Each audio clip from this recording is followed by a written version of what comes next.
Alrighty, I think we are live.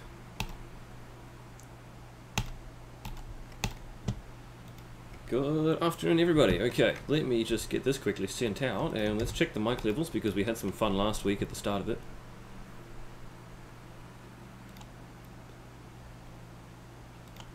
Alrighty. Do you want to say hi in the chat? Am I sounding okay? Let me bring up...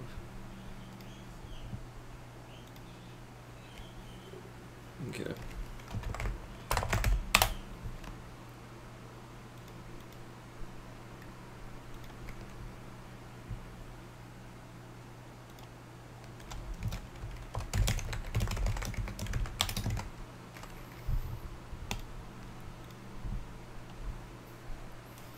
Okay, I think we're all good.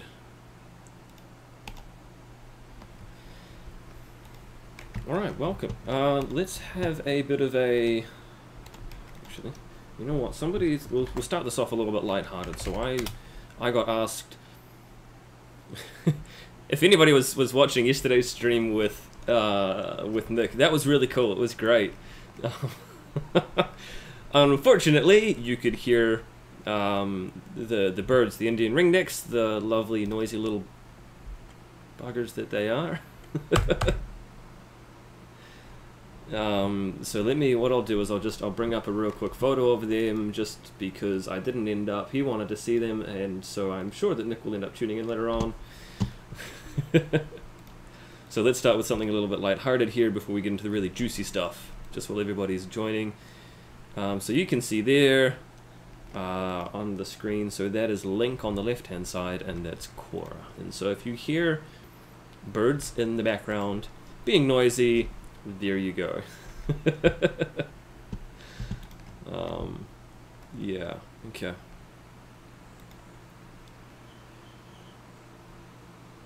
Hey, that's quite nifty. Discord's noticed that I'm streaming. Let's just kill Discord as well, because we don't need Discord up. If I can find where it's gone. Yep, there we go. Okay. Alright, so let's have a bit of a talk about Digi-ID, because this is something that's kind of taken off pretty quickly this week. There was a little bit of... we managed to get this together pretty quickly, and I'm kind of surprised how quickly this is all sort of taken off. I was kind of expecting this to take several weeks, months even, and even then I'm kind of looking at it going, this could be a bit of a long-term thing. Now, we've got some incredible developers, and I say this probably in most streams, but they are amazing.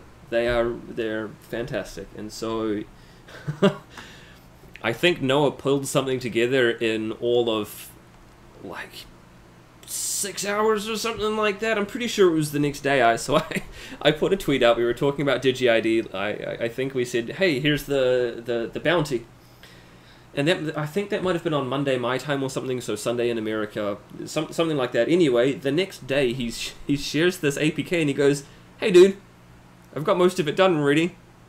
It works. I was like, are you freaking kidding? Wow, okay. So That's pretty cool. What I should do is I should actually, I wonder if we can even do like a little bit of a, let's talk about it here. Let's go, Digi-ID. Okay. Here's the Digi-ID demonstration. I must have my window sort of shrunk. Anyway, whatever. So, I'll go over basically how it works, why it's freaking cool, why it's important, what it's going to mean, the security implications behind it, and then we can also do a little bit of a discussion about it if you've got questions. What I really wanted to do was to be talking about decentralization. I was going to do that last weekend, I think. We didn't quite get around to it because we ended up talking a lot of other smack about a lot of other things. And I know I've been bagging on The Verge lately. Anybody who's kind of paid attention will know there's a really good reason for that. So, hey everybody, welcome. What have we got? Birds equal FUD. Yeah, welcome. We've got Devon, Master Villain Gaming. Welcome, guys. Okay, so let's have a quick look. So the theory is you should be able to... Actually, let me bring up a quick video, because this will also show what it will look like. Sorry if the keyboard's a bit loud there. Okay. Let me bring this up. Let's just throw this up here first of all. So this is the demo. It's basically, so this is what you would normally see when you go to a website, for example. That's your pretty bog standard login screen, right? This is a screencast on my cell phone. So the idea being, let's play this. Not only do you have your email address or your password, but instead you could log in with Digi-ID, right? So you would scan this and log in instead. I think it's just going to keep playing. Yeah, it is. Okay, so let's just pause that there. So, how does this work? The idea being that instead of having to remember a username, remember a password, potentially forget it, reuse it, for example, pick an insecure password that somebody can guess, have it brute forced, all that sort of stuff. Each time you go to a website, instead of having, if we scroll back, instead of having this with the login, the email, and the password, you would have this, and so you'll have your QR code. So let's go up and we'll bring this up. Sign me in with my DigiByte address. Now I'm going to have to grab my phone out. Give me a second. Okay, and I'll bring up the wallet. Okay, so this is what you could potentially be greeted with when you go somewhere. Like, let's say I recently bought a backpack from a Shopify website. So instead of going to that website and signing in with the username or password, one of the things that I could do is sign in with Digi-ID. So today we asked for help writing the plugins for Shopify and some other bits and pieces as well. So what we'll do is I will quickly show you. I'm not too sure if we're going to see this. Right, so we've got my screen here. This is super technical, guys. Look at us go with me holding it up and things. Okay, so instead what I'm going to do is I'm going to tap on the button up here, Digi-ID, and it's going to give me a QR scanner. So, hang on, you can see the QR kind of badly. There's my chair. Hooray! So what I will do is I will scan the QR code, and it's basically instant. And so now it says enter your PIN. It's going to confirm that I'm me. Now, if I had my thumbprint set up, I could basically just tap on the thumbprint and away I go. This is basically just for an extra level of security to make sure that it's kind of like a guarantee. Did you really mean to scan that QR code? Right, so I'll punch in my PIN, and again we'll go, if I hit the 6 here for my last digit, it's going to pop up at the bottom and say success. And at the very same time, you can see there's success on the website. This is your DigiByte address, and you've signed in 16 times to this particular website. It's basically just so that you can, as part of the demo, keep track of them. So, what happened there? Let me go log out and I'll quickly walk you through it again.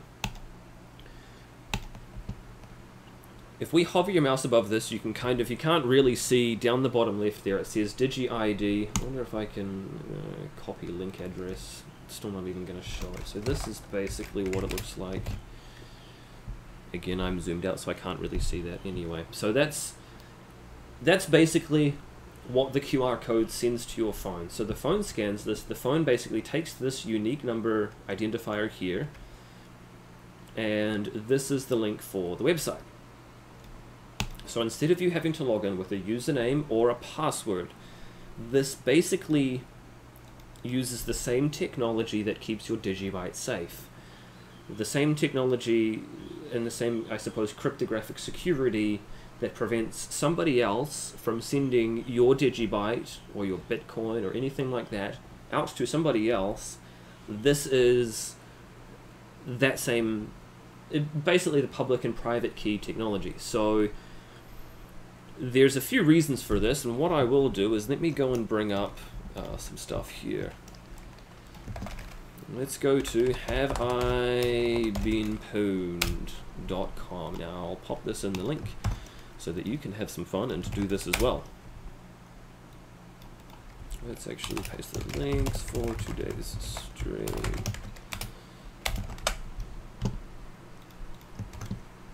Now this doesn't need Digi-ID or anything. You can go there and just have a bit of a look.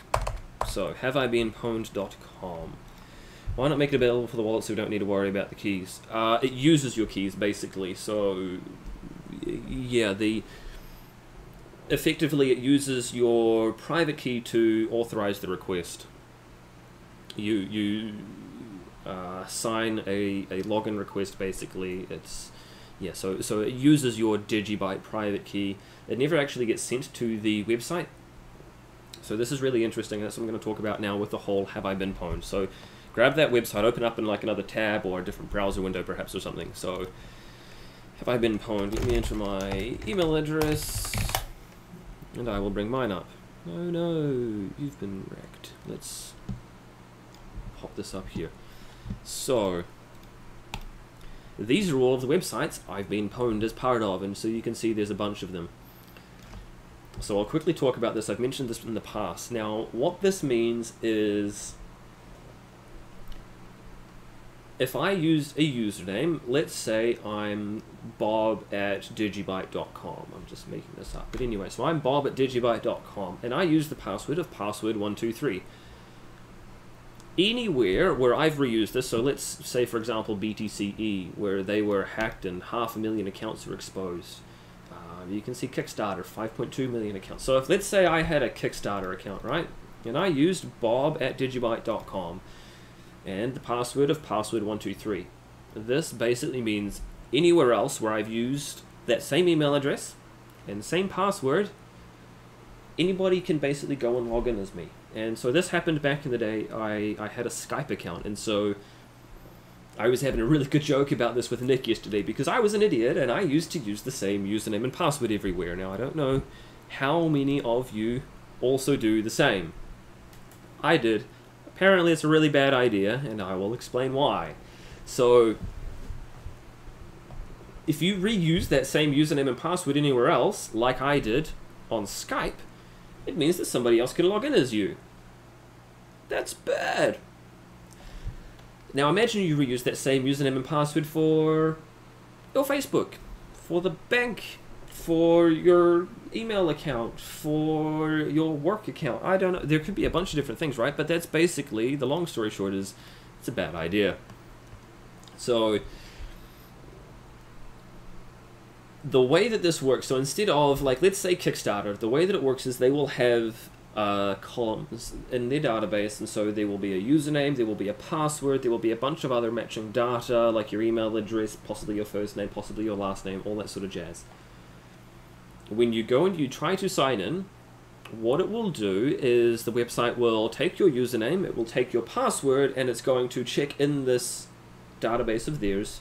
Do they match up? Does the username match the password for bob@digibyte.com? If they do, cool, you're allowed to sign in. Congratulations, you have been authenticated. So the reason that Digi-ID is so incredibly powerful, you don't need a username, you don't need a password. Ever. How cool is that? So what you would do is you would sign in. So if we go back to the Digi-ID Open Protocol here, and I will quickly again scan this. Let me just bring that up. Scan. Okay. That is effectively what you are known as. So that kind of becomes your login, I suppose. That is a unique DigiByte address. It's not one that's specifically in your wallet that you would normally use to send DigiByte to. It's generated especially just to be used as a Digi-ID. Although you can send DigiByte to it and it will work. So instead of when you log into, let's say Kickstarter, where are we? Yeah, Kickstarter. So so instead of matching up your username and your password, what instead they will match is this. So when you sign in, you take the session. Now that was what we showed you previously. Let me just open this again in an incognito window. Hang on, let's go. Digi-ID. Let's bring this up here. Sign me in with my DigiByte address. Okay. Because we're getting a little bit technical, but hopefully it won't be too bad. So this QR code that we have here, I will copy the link address again, let's bring up Notepad, and let's actually just zoom this in a little bit just so you can see. This is what the QR code says. Again, look at us super flash here with all of our windows open at once.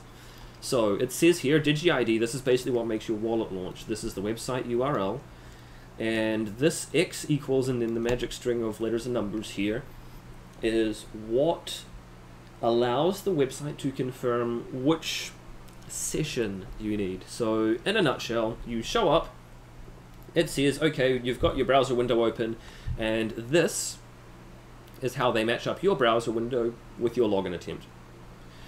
So you will scan the QR code, it will take that browser session, which is this particular little part here. It's going to do a little bit of magic with it in the background. Long story short, you end up taking your private key that's on your cell phone. It never leaves your cell phone. It completely stays there secure. It's never transmitted to anybody. So nobody can hack it, nobody can steal it, they can't go and run off with it and pretend to be you. But what happens is you sign this with your private key in such a way that it ends up basically they can figure out this is your DigiByte public address and you're allowed to log in. That's how we get the success. So yeah, that's Digi-ID in a nutshell. It's kind of a little bit technical, but if you... I think I've kind of explained it in such... I'll tell you what, if anybody's got any questions, feel free to fire them away. This is basically why it's going to be so powerful, because they can't log in, they can't... so you can't have a hacker go and break into Kickstarter or break into PlayStation Network, steal the username, steal the password, because all that they will have is your public address. Now it's public, it means that it doesn't matter. Anybody can have it because they can't log in with it. What they need are your private keys to sign this particular request here and send that one-time message off to the website. I think I've explained that. Does that make sense? There's no comments in the chat going, I still don't understand, so I'm going to presume I've kind of done an alright job. Anyway, this is powerful because it fixes one of the fundamental problems, security issues that we have constantly in the internet.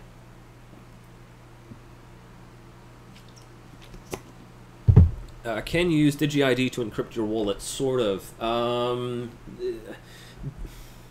Your wallet's already encrypted. Basically, it takes your private key and it's a one-time signing of a message. So your wallet's already encrypted with whatever. It's protected by your PIN and by your biometrics as well. What happens is, so if you were to go and, let's say you're going to go and you're going to send some DigiByte. I wonder if I can actually bring this up. Let's do this. Okay. So I have my phone here.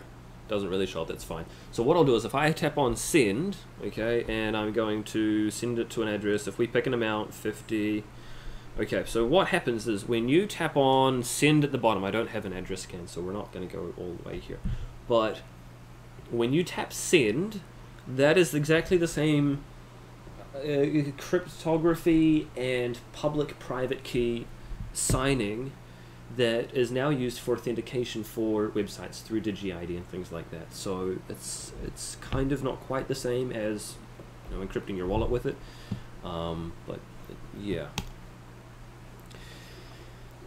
Okay, there was some... what else were we going to be talking about? We were talking about centralization. That's right, this is going to be fun.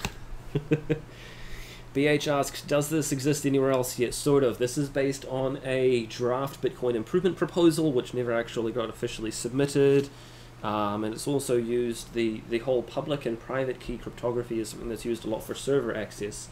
So for work, I deal a lot with servers, and if every time I log into them, it uses basically a kind of a command line version of this that's not stored in my wallet. So Digi-ID basically takes it and it makes it really nice and user-friendly, I hope. I think it does.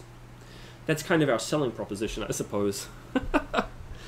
But, so I use something like this all the time. This is what secures a lot of servers and things like that as well. If you're logging in through SSH, most of the time you don't log in with a username or a password, you log in with your public and private key in exactly the same way that Digi-ID works. So, except the only difference is instead of scanning a barcode, you've already got it pre-saved. Yeah. So it's based on a draft of a Bitcoin improvement proposal. Yeah.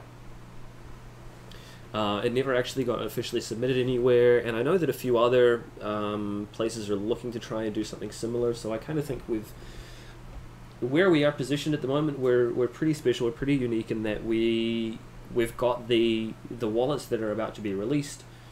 They look nice, and this is going to be functional. It's going to be working with DigiByte as well. A lot of people we've noticed. Let's take for example the fact that we had over 200,000 downloads of the core wallet last year alone. Now, by comparison, I believe there are 7,000 currently operating and accessible Bitcoin nodes. There are probably a lot more that are like hidden behind a firewall, for example. But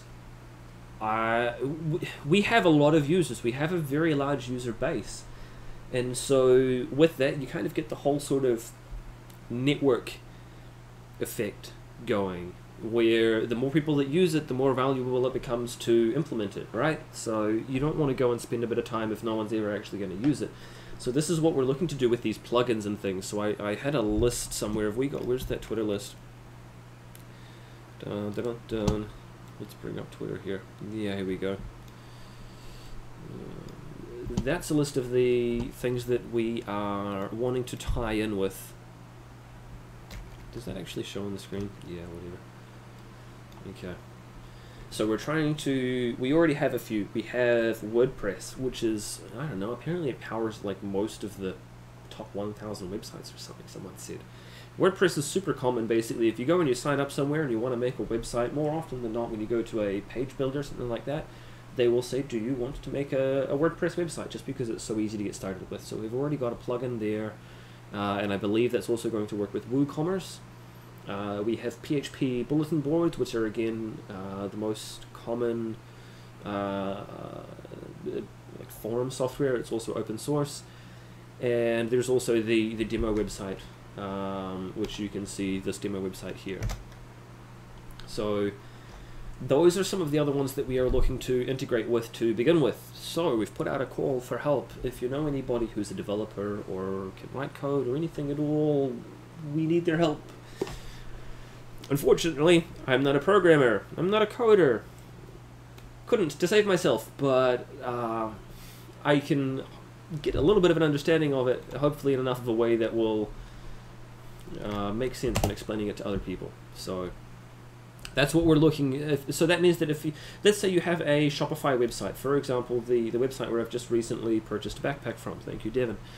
The website could basically take this plugin, install the plugin, and it means that the next time somebody wants to go there to purchase something, instead of having to sign in with a username or password, hold up your cell phone, scan the QR code, and away you go. Yeah. Let's quickly go back here. How about MetaMask style plugin? I'm not too familiar with MetaMask, sorry. Is there a date on the iOS wallet going out to the public soon? We are still in the test flight at the moment. They are working on a few other little bits and pieces. They're adding a little bit of extra polish, and to be honest, the rate we're going, we might even end up getting Digi-ID in the first release. Yeah. I don't know if we will though, so like obviously don't hold me to that, but the developers have been going crazy. Like I said, I expected this could potentially have taken, you know, weeks or whatever, and we've already got a demo of it available in iOS, so it's not available in the test flight yet, and we've got releases now coming out for Android. So this is all in the space of like 5 days or something ridiculous. So this is really incredible, and hats off to the developers. So yeah, it's cool. Let's quickly skip down here. How do you respond to people that say, "Where's your partnerships?" I don't know. It's a good question. Hopefully we're going to be getting a bunch more of that sort of thing going forward with the likes of these Digi-ID integrations and things like that. Yeah. Tell them to go to Verge. Don't go to Verge. Oh, that's terrible advice. Anyway, what we'll do, let's quickly go back now. Let's have a bit of a chat about decentralization. Yeah. Have there been any talks with Shopify to implement it? You can just do it through a plugin, from what I understand. Same for like WordPress, PHP, all that sort of jazz. And so what we're going to do, once we've got these plugins ready to roll, we will... I mean, I guess it depends on how long these plugins take to come to fruition. Once we've got the plugins, we'll basically be able to say anybody who's running Shopify, anybody who's running Zencard, anybody who's running PHP bulletin boards, anybody who's running WordPress, you can now go and install these plugins and make that available for your customers. Hopefully at the same time we'll also potentially get some stuff for the ability to transact with DigiByte. So it kind of makes sense. I mean, your users are already going to have the wallet, right? They're already going to be signing in with it. They'll have DigiByte. Why not allow them to pay with it as well? I think that's going to be pretty cool. So it's going to give a lot more flexibility, a lot more everyday use to actually keeping your wallet on you, your DigiByte wallet on your phone. So I think that's quite a good unique selling proposition there. Because most of the time if you've got a wallet, it's only to buy and sell. And so if you've got a more regular use as well to be able to log into websites, and you're also solving the internet security problems with that, like this is win-win-win-win, right? Like that's great. So yeah. Is it possible for Amazon? Yeah, like in all honesty, Amazon could implement it. This is certainly the sort of thing that, I mean, there's in all honesty, there is nothing preventing the likes of Google and Facebook putting this on their login page. So anywhere, like let's do this really quick. Let's bring this up. Okay. This is what you see when you go to Facebook, right? You have your email address or your phone number, and you've got your password. Instead of that, you could just have a little QR code there next to it that you could scan to sign in, right? Like, how freaking cool would that be? Basically, anywhere you see a username or email address and password prompt, you can use DigiByte. And so, something else to think about, right, is if you have ever worked in a kind of a large corporate environment, most of the time they will have access control to buildings, right? And you'll be given a tiny little sort of like a swipe card. This little swipe card will allow you into the building, certain floors perhaps, certain rooms maybe. But the swipe cards, they get lost all the time and they can be cloned and just, yeah, so instead of a swipe card, what you could have is a small little reader or a screen that basically shows a QR code.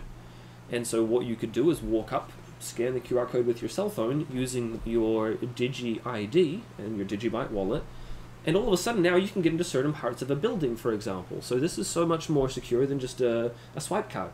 Like, how freaking cool is that? So, yeah, what else is there? Say, for example, if you've got a VPN, instead of having to sign in with a username and password to a VPN, you could sign in with Digi-ID. There's a whole bunch of things. Basically, anywhere where you would want to identify yourself. So the Digi-ID isn't specifically like tied to you. There's no personally identifiable information in there. It's not tracked in any kind of a way in that there's no analytics that are sent back to DigiByte, nothing like that at all. So yeah, it's like that anywhere where there's a username and a password box, basically. I mean, heck, you could even use it to sign into certain games. Like, could you imagine signing into World of Warcraft, right? Like, everybody knows that you've got to get those stupid little authenticators, and they send you out the little thing, and it costs like 20 bucks or something, and it takes a week to ship to you. Imagine if instead of that, you could just sign in with your Digi-ID. That's cool. So, it's, yeah. I think there's a lot of applications, and I think once we've got a few basic plugins there, we're working on a little bit more documentation, I suppose, as well. Once it's integrated into the wallets and the wallets are released, I feel like all hell is going to break loose. You could contact anybody and ask them to implement Digi-ID. So I was talking with some of the guys that have been helping with getting DigiByte onto some of the exchanges. We've got a few ninjas that work behind the scenes a lot, and they've put in a lot of hard yards and helped us get onto many of the, I think we're on 60 exchanges now.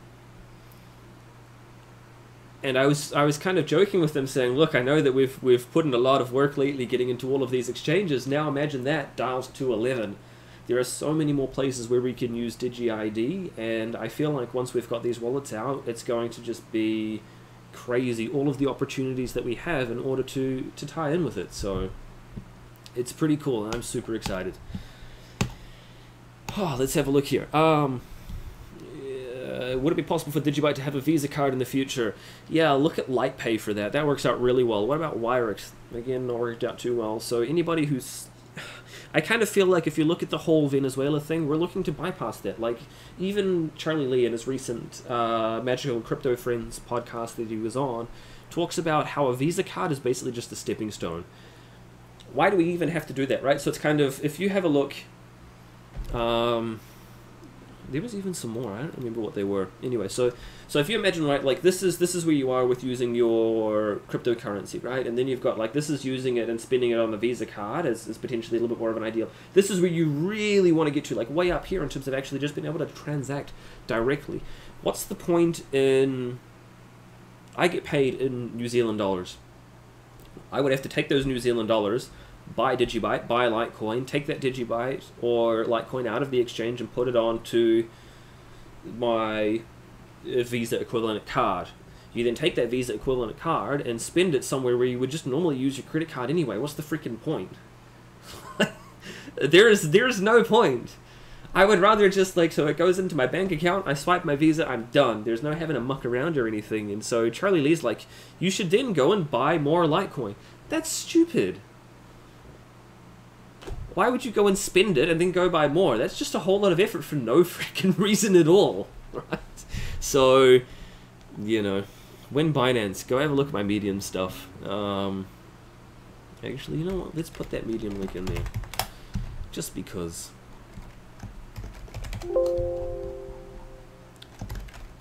Ongoing listing attempts for Binance. Here, you can read it. Be educated. Merry Christmas. Yes, agreed. That is past tech. DigiByte is forward thinking. Yeah, so this is like why. I mean, it's a valid question. It's a really good question, in fact, and I feel like it is going to be a change in mindset for people, much in the same way that decentralization is. And that's a really good segue. Watch this. Okay, so decentralization is very different from your traditional business model. Let's take Ripple, for example.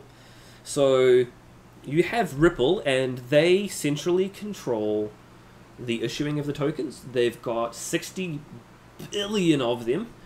They say they've got it in escrow. Basically, that's a fancy word for they've got it themselves in a paper wallet, right? Like, that's all that it really means is, oh, we've put it in escrow, we can't touch it. No, it's just in a paper wallet. Like, I'm not buying it, guys. Anyway, so they've pre-issued all of the tokens. They hold most of them. You are making one person or one company really freaking rich every time you buy Ripple.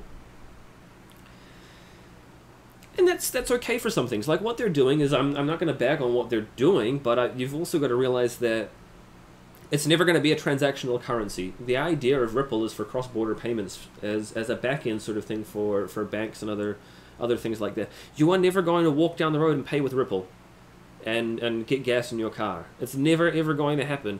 You must keep 20 Ripple in your wallet at all times. So it's really funny. It's kind of sad. Cousin of mine bought himself, I think he bought like 100 Ripple back when they were like $2 or $1 or something like that, right? And so he cashes it out of the exchange and he puts it onto his cell phone. He's got a Ripple wallet on his cell phone. I don't even know what's the point of a Ripple wallet in your cell phone. It's whatever. Don't get me started, guys.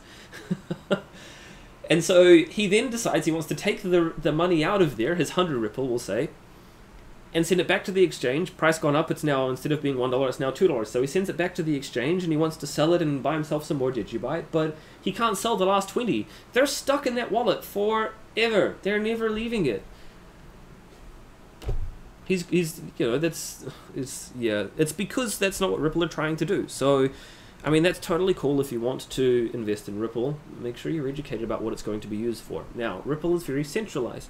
There is no point in them going, we're going to try and be more decentralized, guys. What's the point? Ban the word Ripple from your videos. No, it's good fun to talk about. Let's quickly skim. Ripple can easily dilute the price once it rises, easily manipulated by the owners. Yeah, so they basically say that they're going to release like 1 billion a month or something. So let's say they've got 60 billion of them. That's basically 5 years they're going to release 1 billion a month. Now, what they're not likely to do is to go and show up at an exchange. They're not going to go rocking up to Bittrex or Binance, whatever, and basically sell it. What they would more probably do is sell it directly to a bank or a clearinghouse of some sort, something along those lines, Western Union, I don't know. And they will sell the Ripple directly to somebody who's going to use it like that, possibly at a slightly discounted rate based on whatever it's valued at the time. I don't know. So, like, Ripple's cool for what they're going to do it for. Like, they've got their own blockchain and they're wanting to use cross-border payments and things. Could they use DigiByte? Hell yeah, they could. I mean, they've got 100 billion of them.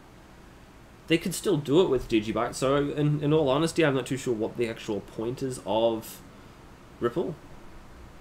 You're never going to use it as a transactional currency, but you could build applications on top of the DigiByte blockchain to replace it. So, anyway, so they're looking at doing more decentralization. But you've got to wonder what's the point for them if you look at the token and you go, well, it's only used for, you know, cross-border transactions and payments. It's a centrally issued token already.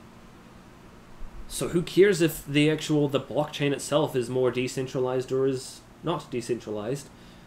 If it's working fine at the moment, if all you want to do is send money from, let's say, the United States to England, right? All you want to do is send some funds really quickly. Ripple does that right now, really, like, totally fine. You are buying into a centrally issued, centrally controlled token, so what does it matter if there's, like, 11... What are they? They're some kind of DPoS or something, the delegated proof of stake, I think, or they've got their masternode stuff. I don't know. I need to look into it a bit more. But what's the point? Who cares if there's 11 or if there's 12, right? Like, you just want to send your money. If you're a bank, does it really matter? So... yeah, let's quickly skim through some of the comments. Here it's 50. Is it 50 cents? Damn, that's right. Everything's been going down since you know, December, first week of January. Sold my Ripple and half my Litecoin for DigiByte. Nice. Yeah, I've basically done this. Sold my Litecoin and stuff as well. But that was, yeah, a while ago. Anyway, tested several projects and wallets over time. DigiByte has been the hands down winner. Stable and fast. Yeah, that's actually really cool. Maybe we should. I tell you what. Let's take a quick. Let's bring up a video. Let's bring up a video. I don't know where it's gone. Where's the video?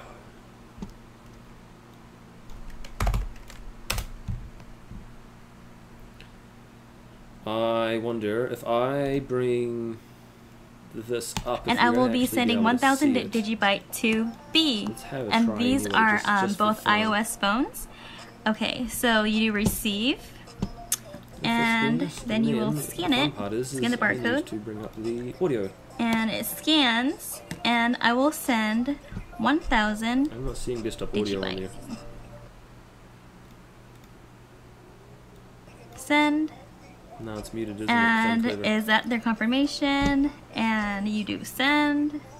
And then you put your PIN number. I'm gonna. Oh well, that's alright. So we've got a really cool. I'll show you this anyway. Like, this is basically, yeah, it's full screen. Screw it. Let's just shrink this down. That didn't quite work out like I'd hoped to. Okay, so sent, received, right? Like, that's how quick it is. So let's go back and we'll do that again. Alright. Send confirmation, already received. I love the DigiByte wallet, man. It's oh my god, that was so like cool. In like 2 seconds or like 1 second. Yeah. Let's go back. Let's just, yeah. We'll quickly skim through some more of the comments. What have we got here? Bitcoin's 8,100. Nice discount at 3 cents. Sure. An idea: chip wallet that can also be used to pay anywhere crypto is accepted. It's fun to imagine they'll change banks to compete with crypto. Yep. Okay. Link your video. Yeah, that's actually a good point. My bad. Let's link that video.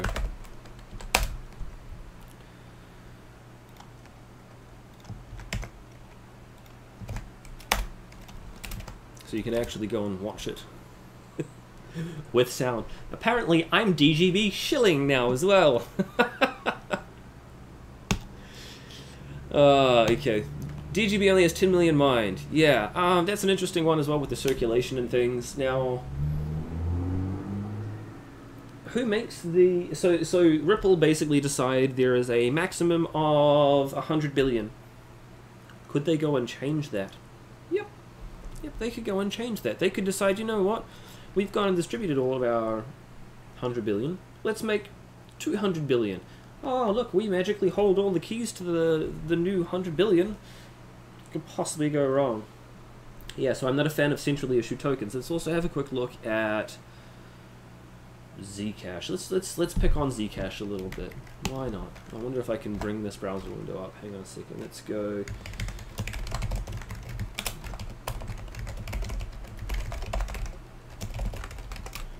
Let's do a quick bit of Googling here and see how good my... Oh yeah, this will do. Let's shrink this back down a little bit. Okay. Oh. What? Zcash pool list.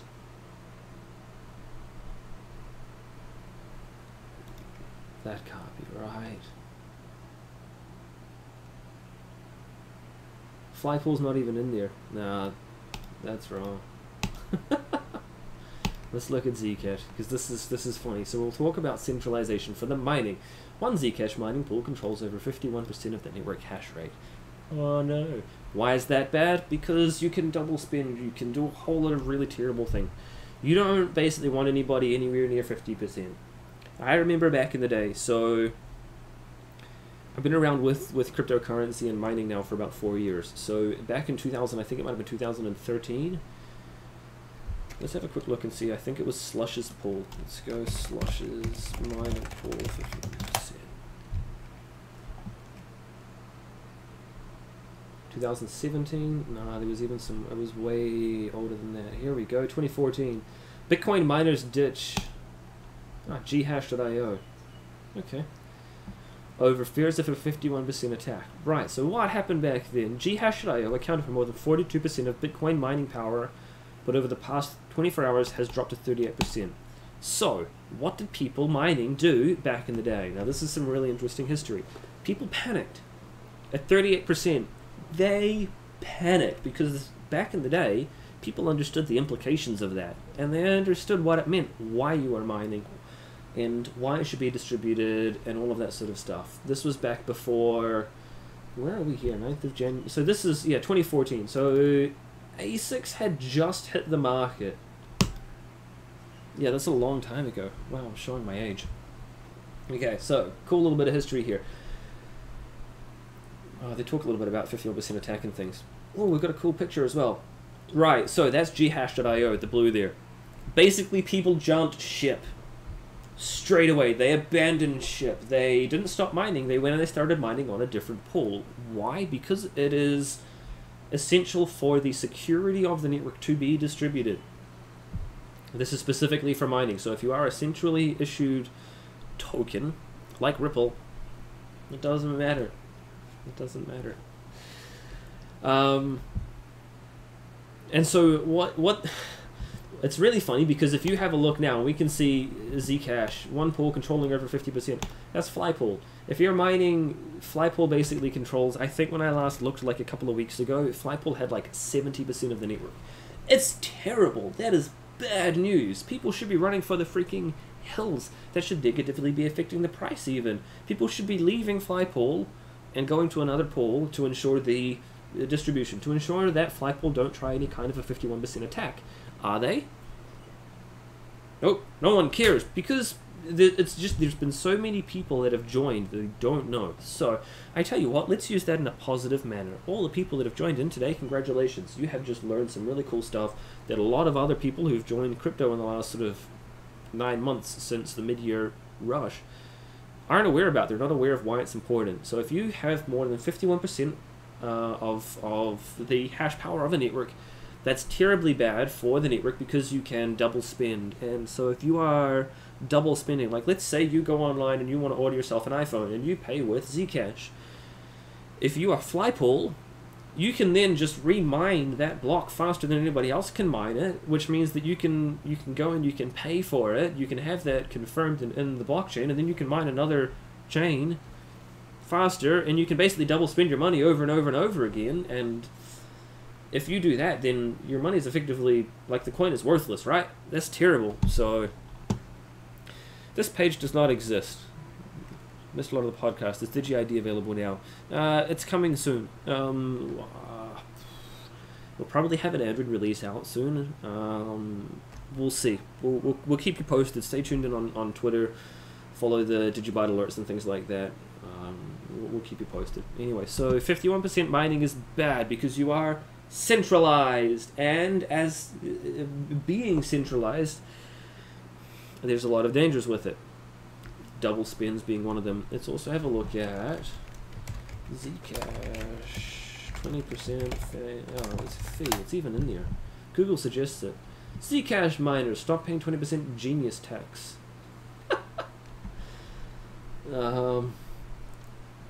Let's have a quick look. I wonder if this will bring it up. What investors should know before Zcash? La da da da da. What is Zcash? Fungibility, blacklisting, security concerns. Oh yeah. Mining Zcash. Unique mining model. Here we go. Okay.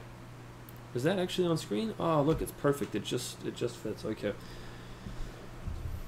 One major difference that sets Zcash apart is the 10% of the 21 million units mined using the Zero Cash protocol will go to the Zcash stakeholders. i.e., it's a founder's reward. They even talk about it on their website. So, let's say, can you imagine with Bitcoin, if Satoshi Nakamoto decided for every 10 Bitcoin that get mined, I get one of them. Can you imagine? Like, people would run for the freaking hills. They'd be like, that's a scam. Where's Carlos when you need him, right? Like, it's a scam. Like, I mean, that's cool. It's a great way that they're able to then fund development and things like that. But, like, 10%? Hang on, so let's have a look, right? So, the first 50s will be created every 10 minutes. 80% of the newly Zcash will go to the miners and 20% to the Zcash founders. I think it's after a little bit. Where is it? Yeah, every 4 years. Okay, right. Ultimately, it'll be 21, 10% of it. Okay. Long story short, it's 20% to start with. It goes to the Zcash founders foundation, their employees and stuff like that. They've got the team. Let's just be clever for a moment and let's go to where is it? Live Coin Watch. Let's look up Zcash. Let's presume for a moment they haven't sold any of it. Total market cap is just under, okay, let's round it up to $1 billion. Yeah, they've got hundreds of millions sitting in the bank there, basically. I presume that along the way they've gone and sold some of them, but, you know, they're freaking loaded, and it's basically the same as Ripple being centrally, you know, yeah. I remember, so back in the day, right, back when DigiByte first, let's give you a bit more history here. Back in the day when DigiByte was first launched, there were a lot of coins going around at the time on, what was it, Bitcoin Talk. It was basically, so that was the thing that you would do. You would go to Bitcoin Talk and you would announce it. Let's actually bring up the DigiByte announcement thread. And we can post that in here. Just because it's cool. Why wouldn't it join it? There it is, join the window. Da-da-da. Okay. We got the whole thing there. Alright, so it's probably too small to see on the video. January 10th, 2014. Look, it's even got the old logo. Oh my goodness. So this was basically, this is what happened. So back in the day, you would announce a, so we've got here announcements, altcoins, and so this is how cryptocurrencies were founded and funded, and they would let the world know about them. So there were a couple of things, and so this is some kind of interesting history. Back in the day, a lot of people would, there were two things that required that were required to be labeled a fair launch. what people would do sometimes is they would basically just put up a thread and go, I've done Genesis block, we're all ready to go, I'm mining, here's a new cryptocurrency. And so people would often say you needed a countdown to basically give other people a fair chance to get in and start mining, so that one person, presumably the founder, didn't have a monopoly. So that was one of the things that DigiByte had, was they had a countdown. There was like a little ticker as well, and it counted down until the launch and the release, where they uploaded the code. People would then download the code, compile the wallet, and join and could contribute straight away. Some cryptocurrencies didn't do this. They would basically just go, I'm here, and that was it. And it would give the founder a really big advantage, sort of thing, in terms of being able to compile things. So DigiByte launched fairly in that respect as well. The second thing is that a lot of places would do a pre-mine, and I'll explain this a little bit more. So the pre-mine basically means you have a bunch of the funds as the founder or core original developer in a wallet of your own that you've gone and mined yourself before telling the rest of the world about this. Let's go and clear that Digi-ID. Now why is this interesting? Well, because DigiByte did have a small pre-mine. It was 0.5%. And that was used for two different things. So half of that, so 0.025, was used to distribute and to give out to people in the first, I think it was the first like 2 or 3 weeks, and so they kept the list for a couple of years, whatever. I don't know if we've still got it. It really genuinely doesn't matter by now. And it was given out to a lot of people in order to spur uptake, so that people would basically download the wallet and use it. They would receive the DigiByte, they've got it, they're a full node, encourages the distribution and decentralization. Now, what would also happen then is the other half of that pre-mine for DigiByte was used, and we paid for the first iOS and Android apps to be developed with that. That was a long time ago, and to be honest, back then it was probably worth 4/5 of nothing, but it was enough to be able to pay a developer, and it was really cool. So all of that pre-mine, 100% of it, none of it went to the developers. 100% of it went to the founders, sorry. None of it went to the founders. Let's get that clear. And so, back in the day, a lot of things were also showing up with a large pre-mine. Now, I remember, actually, I wonder if we can, let's search for Bitcoin Talk Dash. I wonder if we can find it. The Dash announcement. Now, this is really interesting. Do they talk about it in their thread here? Dash 101, masternodes, private sentence in. Do you want to know more about masternodes? No. No wallet equals pre-mine. If you can't compile wallets or pay someone to do it on launch. So this is, like, these people are mad, and this is hilarious because this is what you pre-mine complainers wanted, right? Yeah, so there was so much contention and controversy back in the day between, like, a little bit of a pre-mine's okay, a lot of a pre-mine's okay, and then you've got like the people that basically say, just like Satoshi, there should be no pre-mine. And so it's really interesting because Dash has a 10% pre-mine, but on top of that they've also got their ongoing hashing rewards, which go into their whole, what do they call it, their I can't remember the name of their government model anyway. And so Dash had a 10% pre-mine, and that was huge back in the day, to the point that these people are basically going, look, just don't bother. Don't bother, right? Like a 10% pre-mine, don't bother. But here we have people nowadays wanting these 100% centrally, like, it's a token is effectively a 100% pre-mine, and people are like, I can't get enough of this, give me Ripple, right? It blows my mind. It's amazing the difference in 4 years, right? When was this? January 18, 2014. Wow. Wait, this is Xcoin, not Dash. It is Dash, though. Dash used to be Xcoin, that's right. It was also Darkcoin, I think.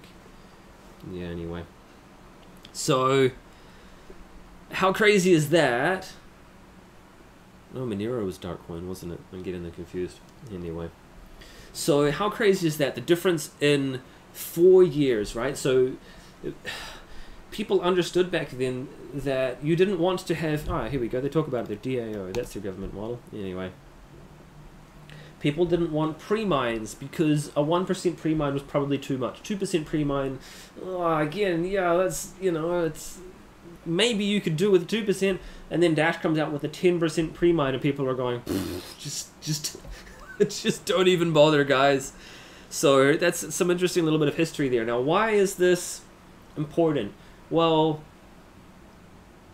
you have a centrally controlling entity that looks after the future in the direction. They control a large amount of it up front. Even masternodes. I'm not a fan of masternodes because you incentivize people who have basically been early adopters, on top of the fact that they were early adopters and benefited from what is hopefully a price rise. If you're somewhere like Dash and you require... How much does Dash require? I think it's like 1,000... Masternode. Let's Google this. What is a masternode? How do I get one? Yeah, you need 1,000 Dash. Okay, let me bring this over. You need 1,000 Dash. You've got to keep 1,000 Dash in your wallet at all times. You get paid 45% of the block reward in every block. Okay, that's cool. So let's go to... Where's that Lifecoin watch? Let's quickly go back and we'll go to currencies. Let's have a look at Dash. You've got to have 1,000 Dash in your wallet. You freaking serious? 370 bucks?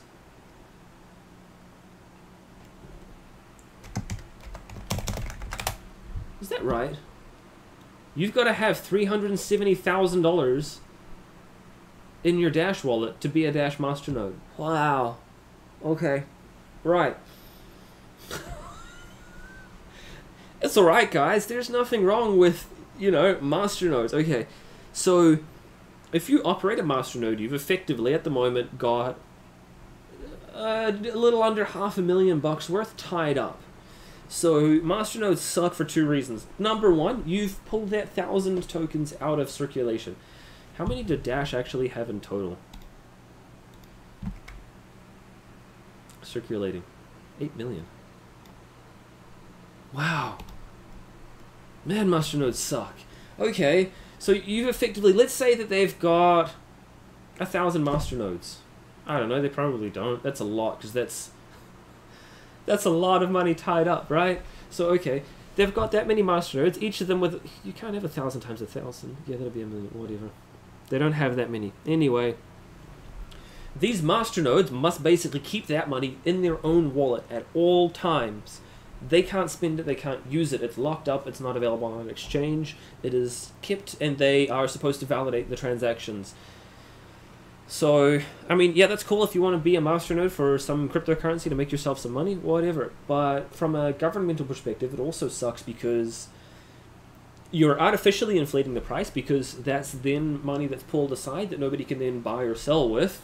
And so, although you've got this many circulating, you don't actually have that many circulating. Let's have a look here. Yeah, because, I mean, let's say they've got 1,000 of them, then that's 1 million. So that's 1 million that they've pulled out of circulation. So they've effectively bumped the price up by 15%. Or possibly even more than that, because they're now 15, yeah, so... Anyway, masternodes suck. I'm not a fan of them because you're artificially inflating the price. You are centralizing the... What's the word? Basically, the caretakers of the blockchain are centralized. You're incentivizing early adopters and unfairly punishing anybody who kind of comes in now. So if I wanted to show up and I want to mine Dash through the masternode, I need $500,000. If you want to show up now and mine DigiByte, then keep in mind that they were both launched within a week of each other. You can show up and you can mine DigiByte on your $100 graphics card. If you take your GTX 1050 that you've just purchased from, you know, down at Walmart or whatever, cool. You are now directly contributing to the security, the decentralization, and the distribution of the blockchain. Like, how cool is that? All you've got is, I mean, if you've got a gaming computer, you probably already got everything that you need. If you want to contribute through Dash still does mining though, don't they? They've got the X11 algorithm, I think. But again, that's all ASIC, and ASIC is bad, so... Well, not bad. That's too much of a generalization. Being ASIC only is bad in my books. Anyway. So... Dash launched with a 10% pre-mine. They have their DAO, which is interesting because... So the 10% of the block rewards, I think they are, go to the DAO. And the DAO, basically, people vote on how these funds should then be spent. And so I've seen pictures at road shows and things of people of Dash stalls. I wonder if can we find this. Let's go find Dash empty stall. Dash empty stall. Lost all my Dash coin. Images for Dash coin empty stall. No, nothing. Nah, I've seen them. I've seen a photo at trade shows where basically it was funny because apparently it was actually legit. I looked into it and I found the original forum thread. Some guys basically got money from Dash from their DAO to go and set up a stall at some kind of a convention. They had a little cardboard board sitting on a table, and that was it. There was nobody there for the whole. It was hilarious. Anyway, so. We've kind of, what have we covered? We've covered a little bit of masternodes. Masternodes are bad because you unfairly incentivize or not incentivize, but you give unfair benefits to the early adopters. It's almost impossible for anybody to show up right now and become a Dash masternode. What's the Dash algorithm? I think it's X11. What to mine? Yeah, Dash. So Dash is X11. How much does an... Let's start looking at ASICs and centralization there for mining as well. So if we go Baikal X11 mining, welcome to the Baikal miner, Baikal Dash miner. Yeah, let's have a look. Baikal mini. Okay, bear with me for a second here. There we go, X11 miner. It doesn't tell me what it is.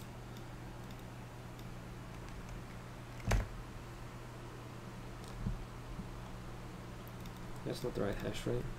Let's go to the Baikal website. Products. Stick with me for a moment. Here we go. X11. Alright.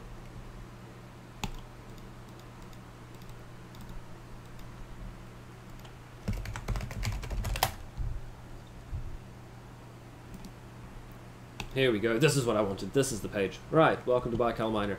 BKX X11 mining. Also a couple of others, Qubit, Myriad, Grostal, NIST 5, Skeen, X11. Wow, okay. Alright, so, if you want to mine Dash with a ASIC miner, you would probably get yourself something like this. How much are these? 2,700 bucks. Damn. Anyway, you get 10 gigahash. So, let's have a look at what to mine. You have 10 gigahash, that's 15, let's correct that. 10, yep, that's gigahash. Power is not 1200 watts, it's 650. Anyway, calculate. So, wow. Let's quickly just jump back. I'll quickly scare through the comments and then we'll have a bit of a laugh about ASIC mining, alright?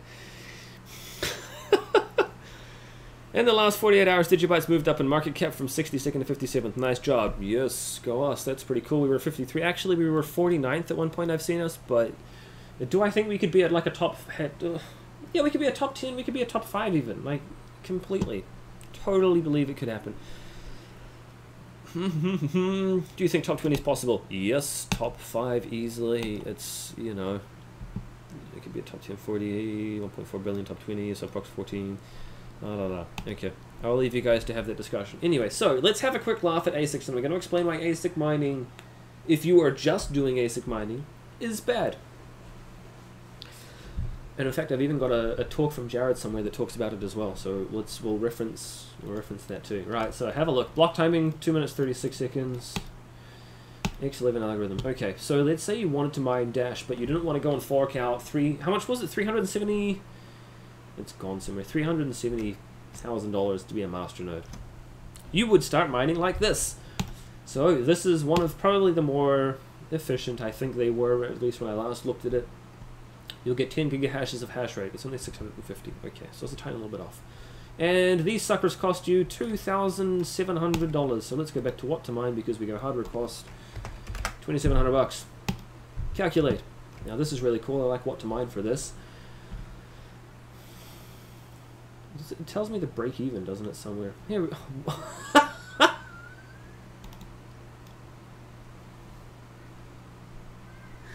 You can't make this up, man. This, oh my goodness. So, if you want to mine Dashcoin, you will break even in approximately 10,800 days. How many years is that? Oh, I mean, that's not too bad. That's only 30 years.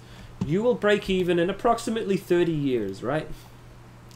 Have a laugh about that. So, what happens when you get ASIC-only mining is everything becomes controlled usually by one or two companies. So Bitmain, Baikal have been pretty big with their ASICs and things. So what happens is the hash rate goes up exponentially, and you've basically got to have one of these ASIC miners.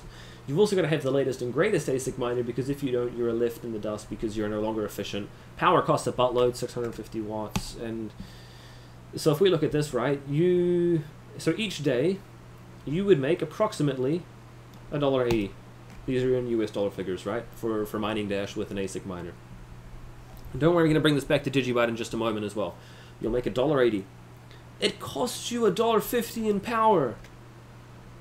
That's at 10 US cents per unit. What am I? I think I'm paying about 18 NZ cents. And the conversion's not going to work actually. 0.18 NZD in USD. So I'm paying 13 cents for my power. So let's do this just for a laugh. Could I actually make money off of... If I bought an ASIC miner for Dash, it would cost me 22 cents a day. I would lose money.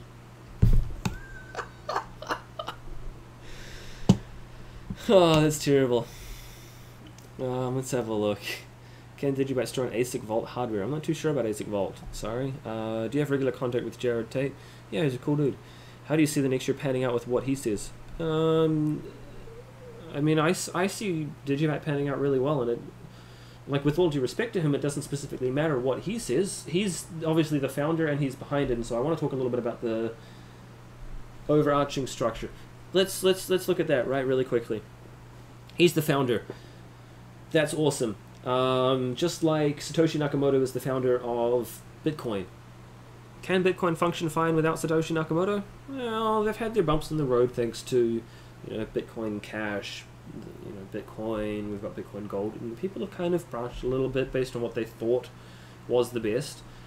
Are we going to run into those problems? Probably not, because Jared is an incredible visionary and had some great foresight back in the day with DigiShield, the multi-algo, multi-shield, and DigiSpeed. And so the things that have kind of plagued those different currencies won't really affect DigiByte. Like, there's no point in going and making a DigiByte Gold, which only allows GPU mining, because we've got a really nice distribution. Let's bring up the website, actually. The website shows it off real well. DigiByte.io. I'll bring up the chart. Blockchain. Because Qubit is actually now ASIC, Grostel is also now ASIC, so we've only got one that's GPU mined, but that's why we're about to potentially replace 2 or 3 of those 5 with GPU-specific algorithms. So all of the core underlying blockchain is supposed to be about the distribution both with ASIC and with GPU mining, so there's no point in having a split to go, we want to make GPU mining friendly again, because we're all about to, later on in the year, pivot the ship, I suppose, as it were. And so we will have a fork. It's not a fork in the traditional sense of we're going to have Bitcoin Cash and Bitcoin Gold. Think of it like everybody's all on board the same boat, and we're just slightly reorienting the direction to go in one direction together. So Do I care what Jared thinks? Yes. He's an incredible visionary. I have a lot of respect for him. He's got an amazing head on his shoulders. He's a great speaker. If you've actually seen him speak, you should see some of his videos, because he is incredibly respectful and professional as well, and I take my hat off to him. He's such a cool dude. Anyway, but let's say he were to pull a Satoshi Nakamoto and disappear off the face of the planet tomorrow. Would Bitcoin continue? Would DigiByte continue? Yeah, we would still continue. So it's, I mean, he's an amazing developer, and I know that especially between he and Gary, they put in some insane work into the recent upgrade and things like that. But a lot of the mobile wallets, for example, he hasn't been directly involved with. So this is partly to do with the whole foundation structure. And I've got a bunch of different trains of thought here. I'm trying to all bring back together. Sorry, so I'm a bit all over the show.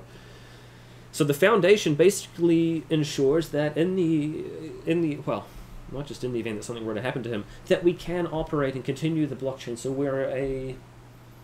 we don't control everything in the same way that Ripple does, and so there is nothing stopping you from going out and trying to get DigiByte onto a different exchange, for example, because we are decentralized. And so the foundation is more just kind of like a support, like a helper to help the blockchain along. Could somebody else start a second like foundation? Yeah, they fully could. I mean, it would obviously suck if they tried to call themselves like the DigiByte Foundation, but you could call yourself DigiByte Support Company 123, for example, you know, Acme Code, whatever, and you could also undertake exactly the same support and help if you really wanted to. Like, there's nobody stopping you. So how do you see the next year panning out with what he says? I see the next year panning out really well for DigiByte. Even the next, like, 6 months, 1 month, hell, even the next 2 weeks with all of the stuff we're doing with Digi-ID and the wallets and stuff, it's going to pan out great for us, regardless of what he says. So although I have a lot of respect for him, I feel that at the same time he would probably also say, we're a decentralized blockchain, don't take my word as gospel. Just like you shouldn't take my word as gospel either. It's a very interesting shift in mindset. So what can I do to make DigiByte a 1K coin next month? Whew. I don't know. Spread the word. Basically, the more people... It's supply and demand, really. The more people that want to buy something versus the more people that are selling it on exchanges, right? Like, people are eventually going to list DigiByte to sell it for, say, $1,000. So if people saw the worth of DigiByte, I suppose, like I do, there's little point in selling DigiByte off for a couple of cents in my mind. But anyway, we are a 1,000-to-1 ratio of DigiByte versus Bitcoin. So if you were to look at it purely on the value and base it on that, then, I mean, it's not hard to do the math and figure out what DigiByte could be worth. But then if you figure we're actually faster, better, stronger, more decentralized, more distributed than Bitcoin, that adds to the value proposition, right? So shouldn't we be worth more than just that? I don't know. Maybe you derive a value and worth in different ways from me, so whatever. What was the idea behind implementing SegWit with DigiByte? What are the plans to implement Lightning? Nah. SegWit does have other advantages and things like that. We were one of the first as well. Because Jared and the development team, like Gary, are such freaking amazing developers, they managed to smash it out. I think we were second only to Grostelcoin worldwide. I don't think anything else aside from Grostelcoin beat us. Everyone's like, SegWit is implemented in Lightning, sorry, not in Lightning, in Litecoin so much earlier than Bitcoin. You know, look at Litecoin, amazing, good job for them. They were way behind. They were like a couple months after us, whatever. It's so funny. Anyway, the more you know, right? So, I was half joking. I wasn't joking about it. Hey, we could be a 1K coin. How do I know? Don't take my word as gospel.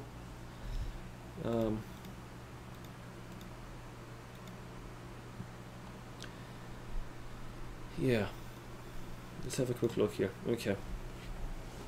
So let's quickly we'll go back to the whole kind of decentralized mining and stuff like that, right? Let's have a look. So this is basically, we've got our 5 different mining algorithms, and that matters a lot for the decentralization, the distribution, and things like that.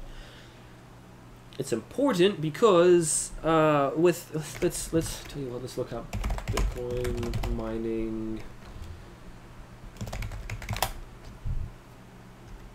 Oh look, I've already been here because it's purple. Okay, BTC.com, China, Antpool, China, BTC.shop, China, unknown, was unknown, via BTC, also China, /pool, I think is America. Right, so if we look at just those, there's over 50%, that's 60%. Bitcoin mining, so let's say, for example, Bitcoin, I'll tell you what, let's bring up this YouTube video as well, because it's really quite interesting. Jared Tate, Texas, blockchain conference. This one. Can you hear me? Yeah, all right, there we go. So thank you for the introduction. Like you said, my name is Jared Tate. I am the founder and creator of the DigiByte blockchain, and I have spent the past 3.5 years living in Hong Kong and parts of southern China. Lost the plot for a moment there, so a little bit about my background. I started out in 2012 as a Bitcoin miner, anyway, and I also was a trader, and then I started going through the source code. I actually placed an order here we go. part of the percent of all new Bitcoins that come into circulation. Damn, it was 81% when he was... Okay. Why is this bad? Hi, Josiah. Okay, mate. Thank you so much for all the work that you've done with the translations for the Venezuela proposal and things like that. Love your work, dude. You're freaking cool. Let's have a look. That was a great presentation. Sorry, guys, my nose is really itchy. We're about to move house, and I have allergies. My nose is a little pansy sort of thing, and just can't even handle dust from the carpet. Like that's, yeah. So I've been scratching it a lot. Sorry. Let's go back to this video here, right? So this was a really freaking cool presentation. Highly recommend it. So this is at 8 minutes in. You have a look, and he basically talks about competing versus this. So when you're mining on Bitcoin, this is what you're competing against. The dude's got guts, right? Because this is at the Texas Bitcoin conference, and he's talking about how terrible the Bitcoin mining is and how terrible it's become, and right? Like it's freaking hilarious. So okay, we'll go back and let's have a quick look. This is the image here. So 81% of the Bitcoin hash rate comes from China. Now, everybody knows that in China, they have the Great Firewall of China, where everything goes through it. Imagine what would happen if they decided, you know what, what's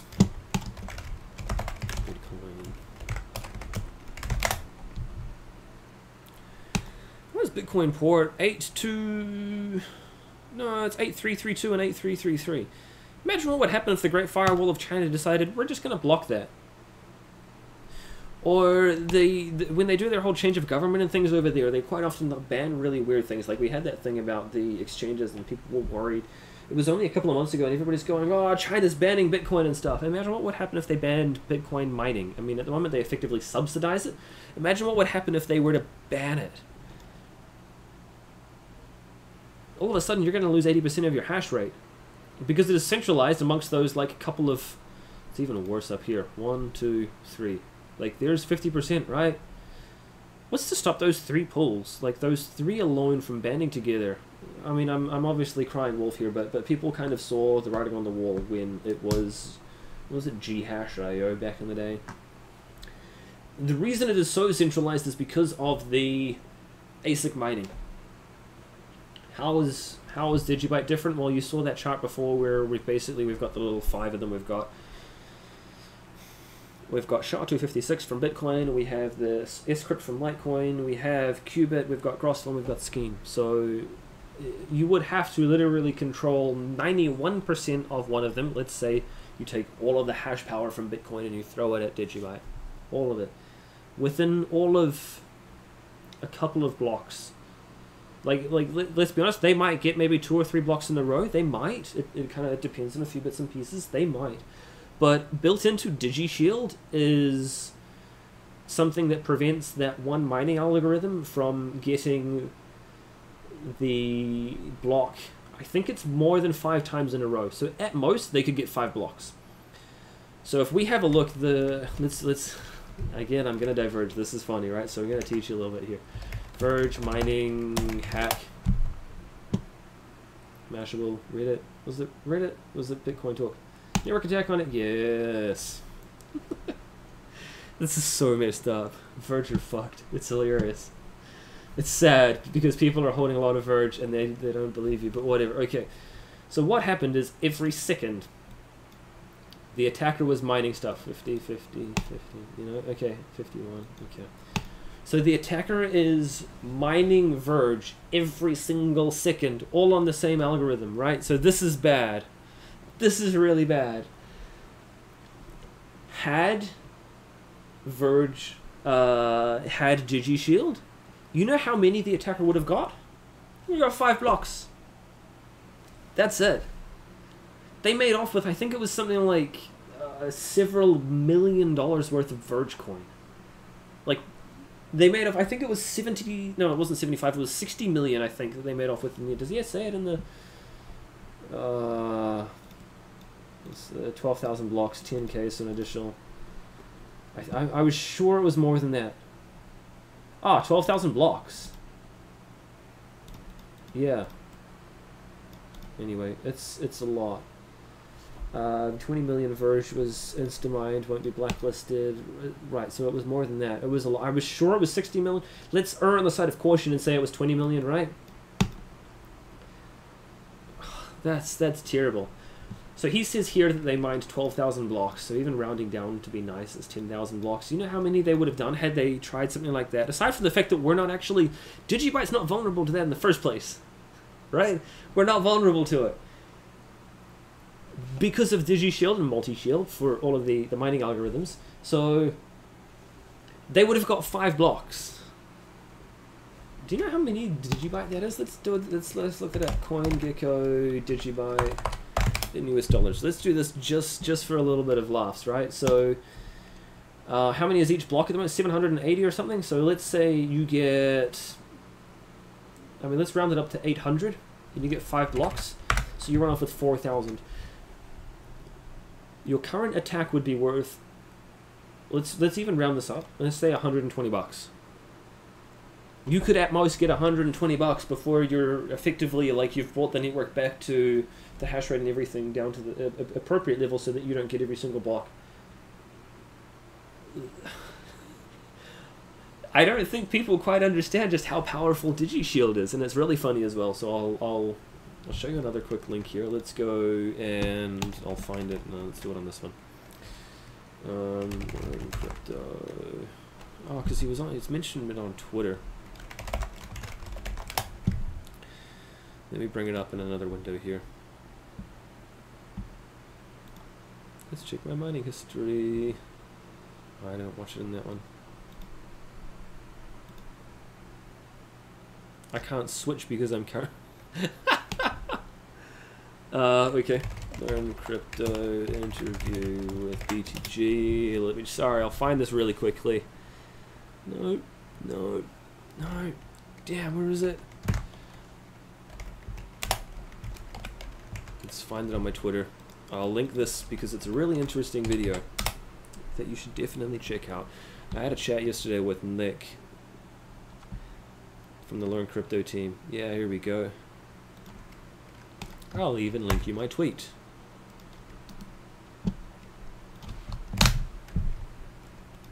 Check this out. Yeah, let's put it in the links there. Okay. Cool interview by Nick Hellman with Edward of the Bitcoin Gold team. Fun fact, the really cool dynamic difficulty adjustment that they talk about occurring in every block is DigiShield. Did he give us any credit for it? No. I don't know if that's because the dude himself doesn't freaking know. But so this is the interview here. It's a really cool interview, and they talk a little bit about some interesting stuff. So, you know, check it out if you've got a bit of time. And Nick's awesome, so give him a like and a subscribe or whatever it is that the YouTube people say. So check it out. He talks about it, and he basically, they don't give any credit to us, but that's what they use. Same for Zcash uses DigiShield. Vergecoin could use DigiShield. That would have prevented the whole entire attack. Anyway, we were supposed to be talking about decentralization, but I kind of feel like we've I've ranted on and on enough for long enough now. Do you guys have any questions or anything that you want me to kind of talk about? So why is centralization bad with the mining? Let's quickly go back to that. Oh, I don't have the video up, but whatever. Why is centralization bad with the mining? If they turned off all of the mining in China, all of a sudden, because they're so centralized in one country, poof, there goes Bitcoin. Like, Bitcoin would just crash because it would take like 5 times longer to find a block. So it would basically take an hour to find a block. Now, people are then going to panic, and so the price is going to go up in terms of how much fees you're going to have to pay in order to be mined. So not only would it's supposed to last every 2 weeks, because it's then taking longer, it would take another, how long would it take? Several weeks. 2 weeks times 5, so 10 weeks. Let's round it down, say 2 months. It would take 2 months for the difficulty adjustment to kick in, but even then the difficulty adjustment would only go down a little bit. So Bitcoin would basically be totally screwed for months and months on end because of the centralized mining in China, thanks to the ASICs. I got nothing wrong with China mining Bitcoin, Litecoin, whatever cryptocurrencies, DigiByte. It happens with DigiByte. But they're not decentralized enough, and so that poses a threat and it poses a risk, because if something were to happen there, what would happen? It would take, it would be catastrophic. Price would then plummet for Bitcoin, people would panic, rah-de-rah. So anyway,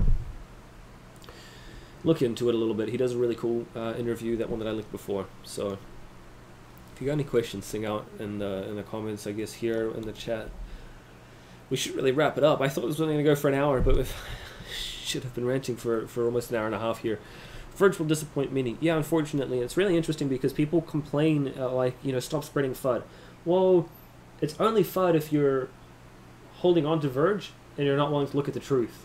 That's the fear, the uncertainty, and the doubt. Is it the honest truth? Hell yeah, it is. Like, did it actually happen? Did the developers there accidentally screw up and do a hard fork for the Verge network? Yeah, they did, because they were in a rush. They were trying to downplay the whole thing and pretend like it's not an issue. When was the last time somebody ran off with like 50 million DigiByte? Hasn't happened. Never. And people are like, nah, it's fine. It wasn't as bad as it could have been, and they handled it quickly. You know what's better than having 50 million Verge being run off with? None. No Verge being run off with. No DigiByte's ever been run off with like that. So, but somehow price went up. That's so stupid. And they're like, they handled it quickly, and they handled it well. No, they didn't. The developers had their head in the sand about it. It's stupid. Anyway. And now they're running off to Binance, and they're selling Verge on Binance because it was supposed to be used for the, I think it was Ledger integration, but Ledger don't charge for integration. In fact, they encourage people to do it themselves, and regardless, you don't need like $10 million to integrate with it. You can have one developer spend like a month doing it, and he'll come out clean on the other side going, here you go, it's all done, guys. I mean, unless you're paying somebody like, several $100,000 an hour. Dogecoin dark as Verge. Yep, it is. Well, it used to be. They forked. So they weren't based off the Dogecoin code base, but I think they were trying to ride the hype of Dogecoin back in the day. Yeah. Forget all these other coins. They will be history soon. That's an interesting question or an interesting statement, I suppose. I look at a lot of the top at the. Wait, let's go to Lifecoin Watch. Right. I look at the top of a lot of these, and I wonder, what is the point of using a lot of these when DigiByte does it, like Bitcoin Cash or Litecoin? When we do everything that they do, but we do it like not even just 10 times better, but 100 times better and faster, and we're more scalable, right? Like, what's the point of Litecoin? If you've got another currency that's going to be faster, I mean, there's always going to be something that's going to be a little bit faster, right? But in terms of like the decentralization and things, again, we're so much more decentralized. 1 mining algorithm versus 5. And everybody says, well, it's going to be fine. They'll jump on the Lightning Network and everybody's going to be all hunky-dory. Well, they jump on the Lightning Network. What's the point in using Litecoin if you can just use Bitcoin? Why would I want to jump on Lightning Network and use Litecoin if I could just go straight to Bitcoin and use Bitcoin rather than Litecoin? I don't see the point personally. Same for Bitcoin Cash, but anyway. Let's. Have you heard any wow moments of late regarding any big companies talking DigiByte? Well, that's really interesting. So, I mean, I'll go back a little bit to DigiByte. Let's finish on a nice high note, a nice happy note, because I shit on a lot of other coins, and I feel kind of bad about doing it, but maybe I don't feel as bad as I should. In fact, actually, I want to still show you guys something here. Let's go to coinmarketcap.com, because I know how to do it here.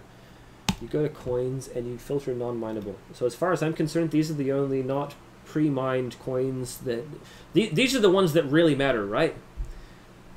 They're not like Ripple, where if somebody owns 100% and you're basically just making somebody else rich when you buy them. Even Verge is in the list. Damn, they're at number 8. What the hell, guys? And then you have a look at us. Look, we're at number 18 because we're not a pre-mined, like, token. That's us right there. So... I mean, I take a kind of a Puritan view, maybe almost as like an eco-bro kind of moral superiority. These are what I view as like the real cryptocurrencies. So even then, look how well we're doing. We're at number 18 on that list. That's freaking cool, guys. It's gonna be so much higher. Whatever. Yeah. Have you heard of any other big companies talking about DigiByte? Well, they're going to be. So this is that. Where was that Twitter? I asked for a list of things, and so we want integration with PrestaShop. We want integration with WooCommerce. We want integration with all like PHP BB. And so what's going to happen is basically we'll get these plugins together, and we're going to effectively want the DigiByte mob squad to go out there and find any website at all that has a login prompt, right? So if we were to go to, hello, let's go here. What is this actually written in? Simple Machines. We need a Simple Machines plugin, guys. We need a Simple Machines plugin. Can I sign out? How the hell do you sign out of this? Log out. Ta-da! Okay, so what's going to happen is you'll go log in to a website like this, like Bitcoin forums, right? So instead of having this, you would then have this, if I can get to it. Log out. You would have this as well underneath, where am I going to put it? Underneath this. It could be a little QR code over here, right? Like, anywhere that you see a username and password box or an email and a password box, you can ask that website to integrate with us. So if we have a Simple Machine Forums plugin, just like, let's have a look, I think it's like Gen2 Forums. They're PHP BB, I think. Or are they vBulletin? We want a vBulletin plugin as well. Let's have a look. Powered by PHP BB. Yeah, so I used to use Gen2 Linux a lot. They have a username and a password field down the bottom here. Could they use DigiByte? Yeah, we've actually got the plugin ready to roll. So you can contact somebody like this and say, hey, wouldn't it be cool if you can use Digi-ID to log in? And what we're going to do is we're going to make a little bit of a list of some of the benefits and stuff like that, and why people should do it, and how they can do it, links to some of the common plugins and things. And I think that's going to be really cool. That like how many websites do you go to that have a username and a password box? All of them. I mean, aside from what to mine, because you don't need to log in for anything, right? But so I have a really big feeling that it won't be long before we're seeing that kind of thing. We're seeing all of this other, companies talking about us and stuff. Yeah, so Digi-ID is going to be cool. I'm so excited about it. I can't tell you how excited I am. Yep. Okay. Let's wrap this up. I'm about to move house, and so I'm going to be packing everything down. It's going to probably.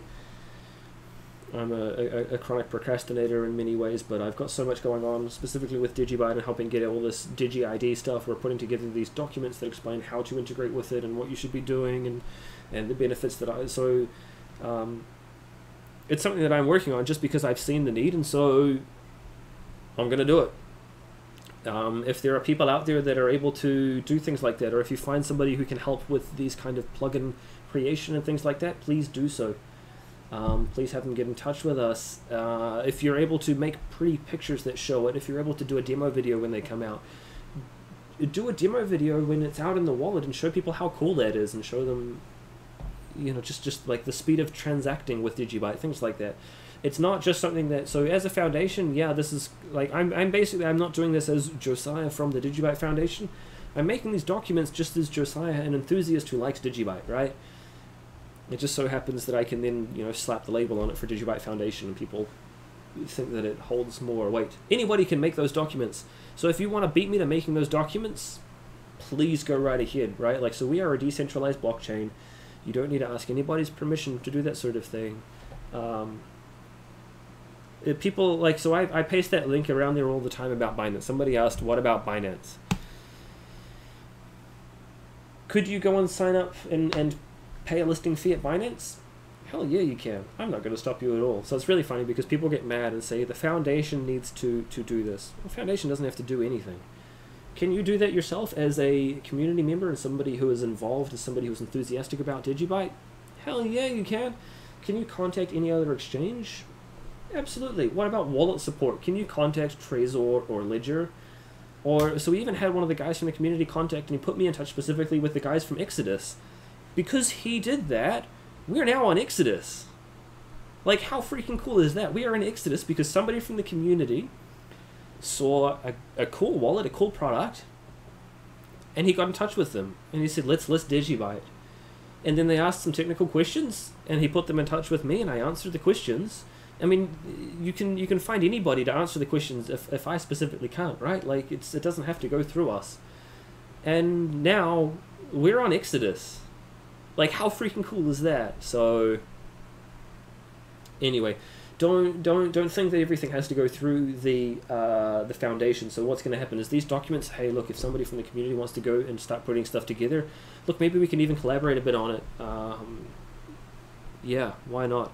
But once we've got these plugins and things, and we'll put them together, and we'll host them up on the website and on GitHub and stuff like that, so that people can access them and use them. Once we've got that, it's gonna be up to the community as well to go and find any business you possibly can, anywhere online, your local, what's the word I'm looking for? I've kind of lost what I'm saying. Anywhere that you can log into a website, be it local, be it global, you can contact them and ask them to add Digi-ID support.